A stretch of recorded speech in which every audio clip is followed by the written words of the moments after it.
Morning student, मैं विजय यादव एक बार फिर से स्वागत करता हूं आपके प्यारे से चैनल फिजिक्स एक सोच पर। इसके पिछले वाले लेक्चर में मैं आपको पूरा हिस्ट्री ऑफ चार्जेस के बारे में बताया था, इंट्रोडक्शन ऑफ चार्जेस के बारे में बताया था और फर्स्ट पार्ट में हमें क्या सिलेबस पढ़ना है इसके बारे में बताया था। मैं दूसरा लेक्चर लेकर आ रहा हूं बहुत ही इजी भाषा में, बहुत ही सरल तरीके से जो सारे लोग समझ जाएं और जितना भी कंटेंट इस टॉपिक के अंतर्गत है मैं लेकर आया हूं और मैं आप लोगों के लिए मेहनत कर रहा हूं। तो मुझे उम्मीद है कि आप लोग भी हमारा साथ देंगे और हमारे चैनल को लाइक और सब्सक्राइब करेंगे और शेयर भी करेंगे और इसको ज्वाइन भी कर लेंगे और इसके नीचे जो बेल आइकन है उसको दबा भी देंगे कि जो भी वीडियो मैं बनाऊं उसके वो वीडियो आपके तक पहुंचता रहे। तो उम्मीद यही रहेगी, तो आप जल्दी से लाइक और सब्सक्राइब कर दीजिए इस वीडियो को, क्योंकि इसमें बहुत जानकारी वाली चीजें हैं। इसमें हर एक व्यक्ति, वो किसी भी बोर्ड का हो, उसको ये चीजें जाननी ही चाहिए। तो मैं दोनों भाषाओं में आपको बताऊंगा, तो आप इसको जरूर लाइक और सब्सक्राइब करें, ठीक है। तो चलिए स्टार्ट करते हैं आज का वीडियो। और आज के वीडियो का जो टॉपिक है वो ये है इलेक्ट्रोस्टैटिक चार्जिंग। इलेक्ट्रोस्टैटिक चार्जिंग जो आज का हमारा टॉपिक है वो इलेक्ट्रोस्टैटिक चार्जिंग है। इसको हम कहते हैं मेथड ऑफ चार्जिंग भी कहते हैं। कहीं टॉपिक ये भी लिखा जा सकता है कि मेथड्स ऑफ चार्जिंग। मुख्यतः ये तीन तरह से हम डिफरेंट बॉडीज को हम क्या कर सकते हैं, चार्ज कर सकते हैं। और वो जो तीनों टाइप है उसमें से जो सबसे पहला टाइप है वो ये है चार्जिंग बाय रबिंग मेथड या फ्रिक्शन मेथड।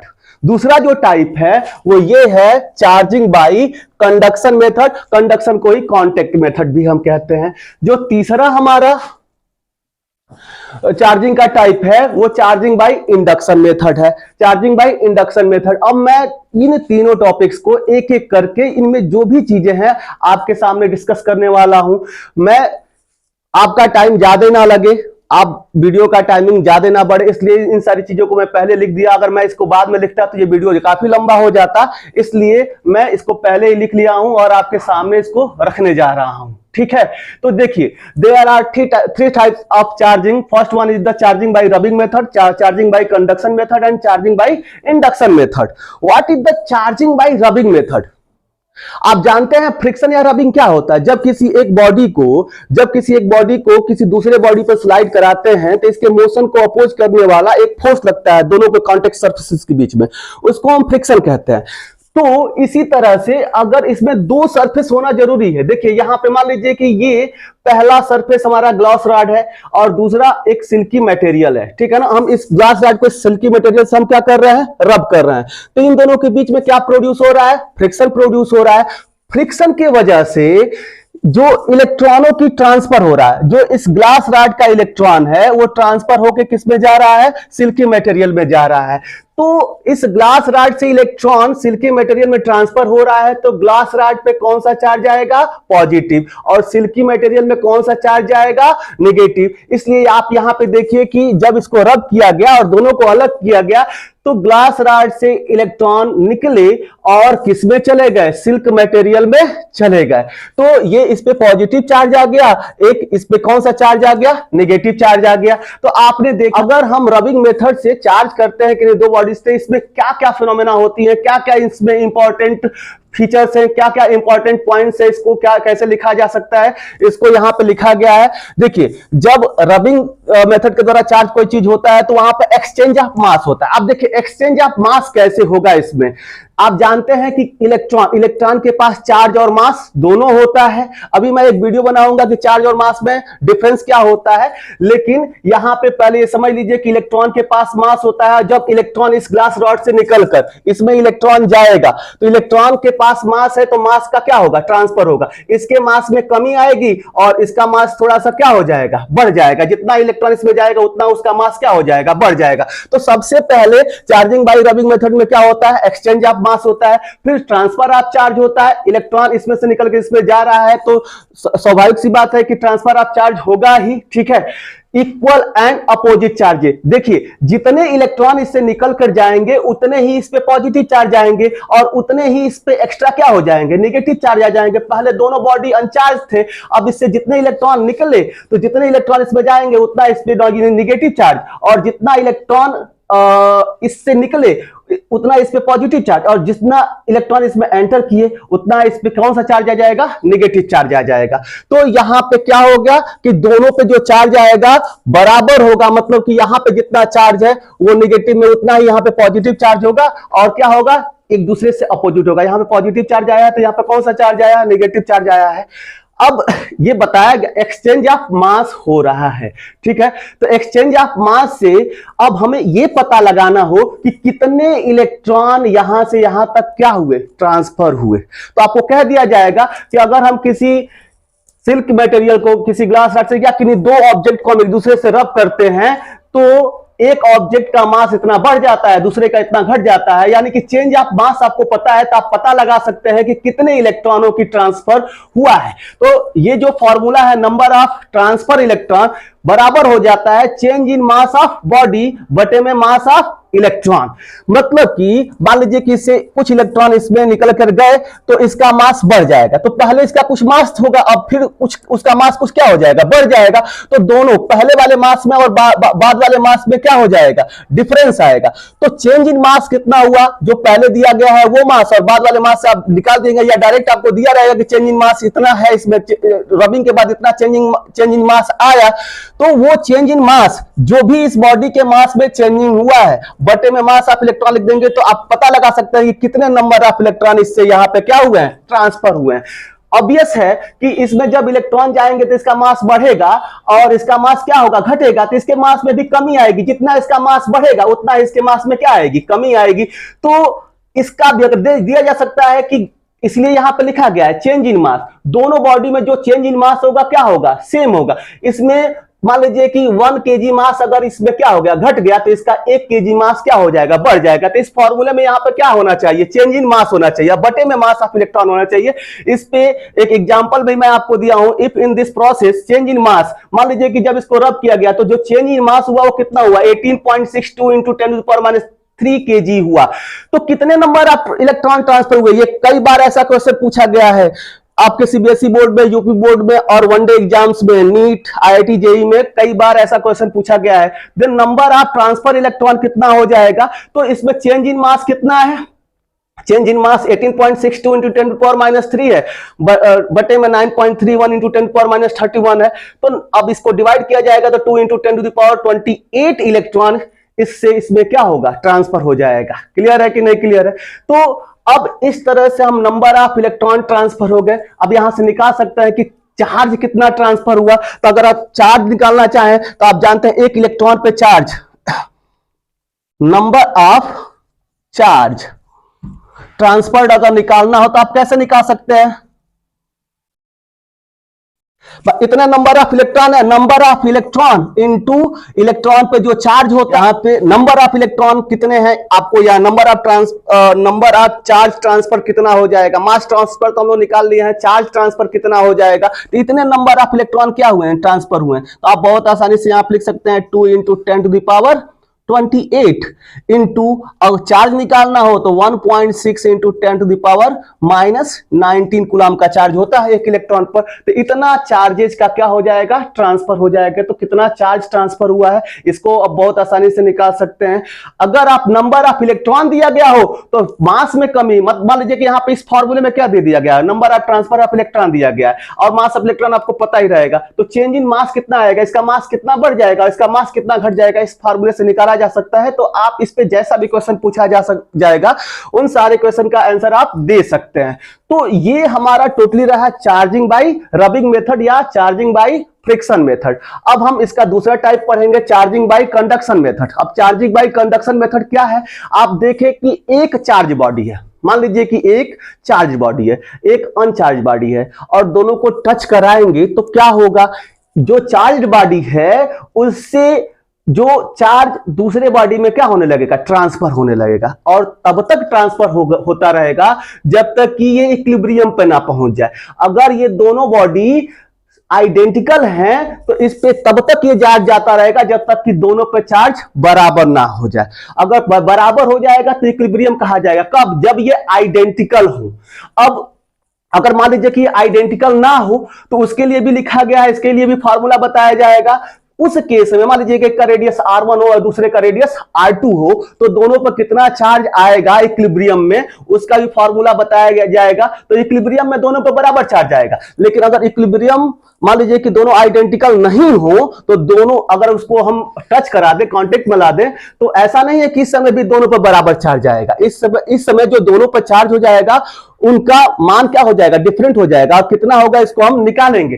तो when a charged body is placed in the contact of an uncharged body, then due to the touching there is transfer of charge and this is called charging by conduction method। इसको हम कहते हैं charging by conduction method। इस method में भी क्या होगा, exchange of mass होगा।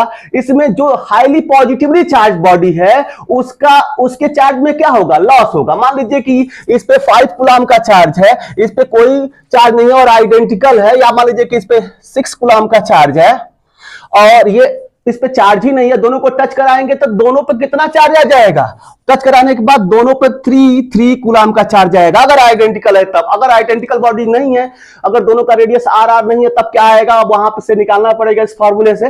पहले आइडेंटिकल है तो देखिए जो पहले इस पे जो चार्ज बॉडी है इसका 6 कूलम चार्ज था, टच कराने के बाद इसका 3 हो गया, इसका 3 हो गया, मतलब कि इसका चार्ज में क्या हुआ, लॉस हुआ। मतलब जो चार्ज बॉडी होता है उसके चार्ज में लॉस होता है, जो अनचार्ज बॉडी होता है या जिस पे चार्ज कम रहेगा उसमें चार्ज एंटर करेगा, जिस पे ज्यादा रहेगा उससे क्या होगा, कम होगा। तो यहां क्या लिखा गया, लॉस इन चार्ज बॉडी। जो चार्ज बॉडी होगा उसके चार्ज में क्या होगा, लॉस आएगी, कमी होगी, ठीक है ना। अब क्या होगा, continuous transfer of charge till equilibrium. इसमें इस बॉडी से इस बॉडी में तब तक चार्ज का ट्रांसफर होता रहेगा जब तक कि इक्विलिब्रियम ना आ जाए। अगर दोनों आइडेंटिकल है तो दोनों पे चार्ज जब तक बराबर नहीं हो जाएगा तब तक चार्ज का ट्रांसफर होता रहेगा। जब बराबर हो जाएगा तो उस पर उसके बाद चार्ज का जो ट्रांसफर है वो क्या हो जाएगा, रुक जाएगा, वहीं पर ना ये चार्ज लेगा ना देगा, ठीक है। अब देखिए दो आइडेंटिकल बॉडी हो तो दोनों पर चार्ज कितना आएगा, दो आइडेंटिकल बॉडी हो तो चार्ज ऑफ इक्विलिब्रियम दोनों पे चार्ज कितना आएगा, Q आएगा। Q इसका फॉर्मूला हो जाता है Q1 प्लस Q2 बाई 2। मान लीजिए कि इस पे जो चार्ज है, पहले वाले बॉडी पे जो चार्ज है वो Q1 है और दूसरे वाले बॉडी पे जो चार्ज है Q2 है। इस पे Q1 है, इस पे Q2 है। मान लीजिए कि इस पे चार्ज है कुछ और इस पे जो चार्ज है Q1, इस पे Q2 है। तो जब दोनों को टच कराएंगे तो दोनों पे चार्ज कितना आ जाएगा, Q equal to Q1 plus Q2 by 2। आप यहां पे देख सकते हैं इस पे कोई चार्ज नहीं है अभी, मान लीजिए कोई चार्ज नहीं है तो इस पे 0 चार्ज। 6 प्लस 0 बाई 2 कितना हो जाएगा, 6 प्लस 0 बाई 2 कितना हो जाएगा, 3 कूलम का चार्ज। देखिए इसमें भी 3 कूलम आ गया, इस पे भी 3 कूलम आ गया। तो जब दो आइडेंटिकल बॉडीज हो, जब दो आइडेंटिकल बॉडीज हो उस केस में जो फॉर्मूला होगा वो हो जाएगा Q equal to Q1 plus Q2 by 2। लेकिन जब ये बॉडी आइडेंटिकल नहीं हो, एक पे चार्ज Q1 है, एक पे दूसरे पे चार्ज कितना हो, Q2 हो, और पहले का रेडियस R1 हो और दूसरे का रेडियस R2 हो, तब जब दोनों को टच कराया जाएगा तो एक ऐसा समय आएगा कि चार्जेस का ट्रांसफर रुक जाएगा, ना तो वो चार्ज लेगा ना तो ये चार्ज देगा। तो उस समय जब इक्विलिब्रियम का समय पोजीशन आ जाएगा तो उस समय पहले वाले बॉडी पर कितना चार्ज हो जाएगा। तो ये EQ का मतलब क्या है, इक्विलिब्रियम है। इक्विलिब्रियम के समय पहले बॉडी पर चार्ज कितना आएगा। तो अब आपको अभी बताया नहीं गया है पोटेंशियल के बारे में, अगर पोटेंशियल बताया गया होता तो वहां पे समझाया जाता, वहां पे मैं आपको समझाऊंगा ये फार्मूला कैसे आया। लेकिन यहां के लिए दोनों पे चार्ज कितना हो जाएगा उस फार्मूले को आप बस समझ लीजिए कि अगर इस पे चार्ज Q1 है, इस पे चार्ज Q2 है, तो इक्विलिब्रियम के समय छोटे वाले बॉडी पे मान लीजिए कि जिसका R1 रेडियस है उस पे कितना आपका चार्ज आएगा, तो Q equilibrium at first body बराबर हो जाता है, दोनों के चार्ज को ऐड कर दीजिए Q1 प्लस Q2 बटे में दोनों का रेडियस भी ऐड कर दीजिए R1 प्लस R2 और जिस पर चार्ज लिख रहा है उसके रेडियस से क्या कर दीजिए, मल्टीप्लाई कर दीजिए। ये तो कॉमन रहने वाला है, ये तो क्या रहना है, कॉमन रहने वाला है। जिस बॉडी पे चार्ज आपको पता करना है इक्विलिब्रियम के पोजीशन पे, उस बॉडी के रेडियस से यहां पे क्या कर दीजिए, मल्टीप्लाई कर दीजिए। आपको बहुत आसानी से क्या हो जाएगा, उस बॉडी पे कितना चार्ज आएगा इक्विलिब्रियम के पोजीशन पे वो आपको पता चल जाएगा। ऐसे ही दूसरे बॉडी पर जिसका रेडियस R2 है उस पे कितना चार्ज आ जाएगा, ये Q1 plus Q2 by R1 plus R2, इसमें भी Q1 प्लस Q2 बटे में R1 प्लस R2 इंटू में क्या हो जाएगा, R2 हो जाएगा। तो ये कॉमन है, याद कर लीजिए कि कैसे हम निकालेंगे। इस पे Q1 चार्ज है तो Q1 प्लस Q2 को जोड़ दीजिए, बटे में क्या लिख दीजिए R1 प्लस R2 और किसके रेडियस से मल्टीप्लाई करना है, जिस पे आपको चार्ज निकालना है इक्विलिब्रियम के बाद। ठीक है। तो ये चार्जिंग बाय कंडक्शन मेथड में ये सारे प्रोसेस होते हैं और इतना जानते हैं तो इसके अलावा और कहीं से कोई क्वेश्चन नहीं पूछा जाएगा, आप निकाल सकते हैं, ठीक है। इस पे एनसीईआरटी का एक क्वेश्चन है कूलॉम्स लॉ पे, जब कूलॉम्स लॉ पढ़ा लूंगा तो मैं बताऊंगा, ठीक है, कि एक बॉडी है दूसरी बॉडी है, दोनों एक पर चार्ज Q1 है Q2 है, तीसरी बॉडी को पहले इससे टच कराया जाए फिर उससे टच कराया जाए तब और हटा दिया जाए तो दोनों के बीच में फोर्स कितना लगता है। तो कूलॉम्स लॉ जब पढ़ाया जाएगा तो उसके बाद इस टॉपिक पे फिर से चर्चा की जाएगी और कितना फोर्स लगेगा इसको बताया जाएगा। अब आता है चार्जिंग बाय इंडक्शन मेथड। अब ये लास्ट मेथड है आज का कि चार्जिंग बाय इंडक्शन मेथड क्या होता है। देखिए यहां पे एक बॉडी को दूसरे से क्या किया गया है, रब किया गया है। इसमें एक बॉडी को दूसरे बॉडी से कांटेक्ट में लाया गया है। अब यहां पे कांटेक्ट में ही नहीं रखा गया है, इंडक्शन के द्वारा, ठीक है ना, प्रेरण के द्वारा, मतलब कि ये इसके पास रखा जाएगा तो ये अपने आप ही इस पे चार्ज आ जाएगा। देखिए ऐसा क्यों होता है, अभी आपने देखा कि equal charges same charges repel to each other and opposite charges attract to each other. तो मान लीजिए कि पहले ये एक कोई बॉडी है जो चार्ज्ड है और एक दूसरी बॉडी है, यहां पे मैं बता दे रहा हूं, मान लीजिए कि एक बॉडी है जो कि क्या है, चार्ज है, इस पे पॉजिटिवली चार्ज है, ठीक है, और एक बॉडी है इस पे कोई चार्ज नहीं है। मान लीजिए कि एक ऐसा समय इसके पास अभी नहीं रखा गया है, एक ऐसी बॉडी है जिसपे कोई चार्ज नहीं है। अभी ये मतलब कि जितने इसमें नंबर ऑफ इलेक्ट्रॉन है उतने ही नंबर ऑफ प्रोटॉन है और उनकी वजह से इस पे अभी कोई चार्ज नहीं है। तो ऐसा ये पॉजिटिवली चार्ज बॉडी है और ये मतलब इस पे कोई चार्ज नहीं है। तो ये पॉजिटिवली चार्ज बॉडी के पास कोई भी एक का चार्ज हो या पॉजिटिवली हो या नेगेटिवली, इससे कोई मतलब नहीं है। ये पॉजिटिवली चार्ज बॉडी है, इसके पास एक अनचार्ज बॉडी लेकर आएंगे तो इस अनचार्ज बॉडी के जो भी इलेक्ट्रॉन है ये पॉजिटिव चार्ज वाले की तरफ क्या हो जाएंगे, शिफ्ट हो जाएंगे। इस वाले सरफेस पे ये सारे नेगेटिव चार्ज आ जाएंगे, ठीक है। सारे जब नेगेटिव चार्ज आ जाएंगे और इधर क्या हो जाएंगे, जब नेगेटिव चार्ज इधर आ जाएंगे तो पॉजिटिव पॉजिटिव को क्या करता है, रिपेल करता है। तो ये रिपेल करेगा तो ये दूसरे वाले सरफेस पे पॉजिटिव चार्ज आ जाएंगे। जब दूसरे वाले सरफेस पे पॉजिटिव चार्ज आएंगे तो हम चाहते हैं कि दूसरी बॉडी को हम क्या कर दें, चार्ज कर दें। अब यहां से एक अर्थिंग लगा देंगे, इसको ग्राउंडेड कर देंगे अर्थिंग लगाकर, तो ये जो भी पॉजिटिव चार्ज हैं वो कहां चले जाएंगे, अर्थ में चले जाएंगे। अर्थ के बारे में एक चीज और ध्यान रखिए कि अर्थ का जो पोटेंशियल होता है वो 0 होता है, लेकिन इसको माना जाता है कि अर्थ ओशियन है इलेक्ट्रॉनों का, बहुत ज्यादा इलेक्ट्रॉनों का क्या है, ओशियन है, ठीक है ना। तो अब अगर किसी ओशियन में मान लीजिए कि अगर आप अपना ही ओशियन समझ लीजिए कि जिसमें पानी है, उसमें एक बूंद पानी मिला दीजिए या उससे एक बूंद पानी निकाल दीजिए, उस पर कोई प्रभाव पड़ेगा क्या, नहीं पड़ेगा। इसलिए अर्थ में या तो पॉजिटिव चार्ज हो या नेगेटिव चार्ज हो, किसी को ये क्या कर लेता है, एक्सेप्ट कर लेता है और इसके पोटेंशियल पर कोई इफेक्ट नहीं पड़ता है, इसके चार्जेस पर कोई इफेक्ट नहीं पड़ता है, ठीक है। तो आप ये समझ लीजिए कि ये सारे पॉजिटिव चार्ज कहां चले जाएंगे, अर्थ में चले जाएंगे। अब इस पे क्या बचेगा, केवल नेगेटिव चार्ज।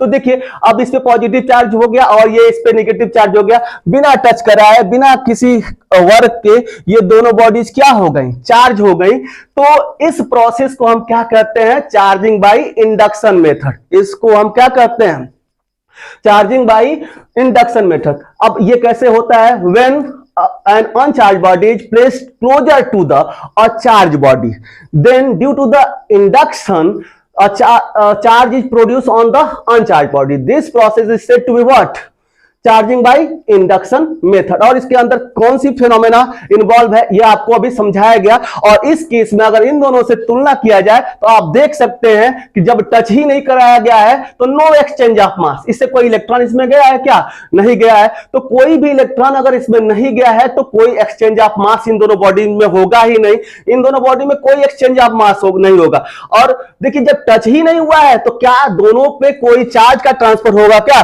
तो इसमें अगर टच ही नहीं हुआ है तो इस पे जो चार्ज था उसमें ना कमी आई ना बढ़ोतरी हुई, जितना चार्ज इस पे था उतना ही इस पे चार्ज है। और इसके इलेक्ट्रॉनों की वजह से ये चार्ज हो गया, इसलिए नो ट्रांसफर ऑफ चार्ज, इसमें चार्ज का ट्रांसफर नहीं होगा। इक्वल एंड अपोजिट चार्जेस, देखिए जितना चार्ज इस पे होगा उतने ही इलेक्ट्रॉन यहां पे आएंगे। कंडक्टर है तो जितने चार्ज इस पे है पॉजिटिव चार्ज उतने इलेक्ट्रॉन यहां पे आ जाएंगे, इसलिए इस पे जितना पॉजिटिव चार्ज है उतना ही इस पे नेगेटिव चार्ज हो जाएगा। चार्ज इक्वल होंगे एंड अपोजिट होंगे, इस पे पॉजिटिव होगा तो इस पे नेगेटिव है, अगर ये नेगेटिव होता तो इस पे कौन सा चार्ज आता, पॉजिटिव आ जाता। अगर ये नेगेटिव होता तो यहाँ पे पॉजिटिव चार्ज आता, यहाँ नेगेटिव, नेगेटिव कहां चल जाते, ग्राउंड में। अगर ये नेगेटिव होता तो ये क्या हो जाता, पॉजिटिव हो जाता। अब देखिए नो लॉस ऑफ चार्ज, क्या इसके चार्जेज में कोई लॉस आया क्या? जितना पहले चार्ज था उतना ही अब भी चार्ज है, तो इसके चार्ज में भी कोई लॉस नहीं होता है।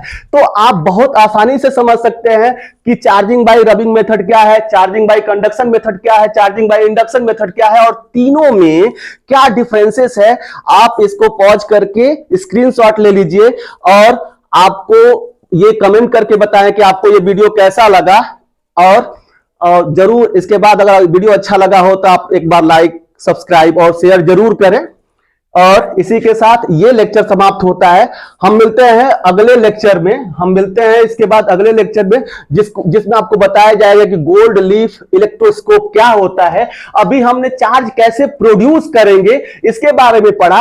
अब उसमें हम पढ़ेंगे कि अगर कोई चार्ज बॉडी है तो कोई ऐसा आपके पास डिवाइस होना चाहिए ना, जिससे आप पता लगा ले कि वो बॉडी चार्ज है कि नहीं चार्ज है।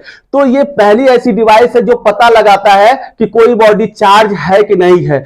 Gold leaf electroscope is a device which can detect which body is charge और नॉट। तो इसको अगले लेक्चर में पढ़ेंगे। ठीक है, thank you for watching this video.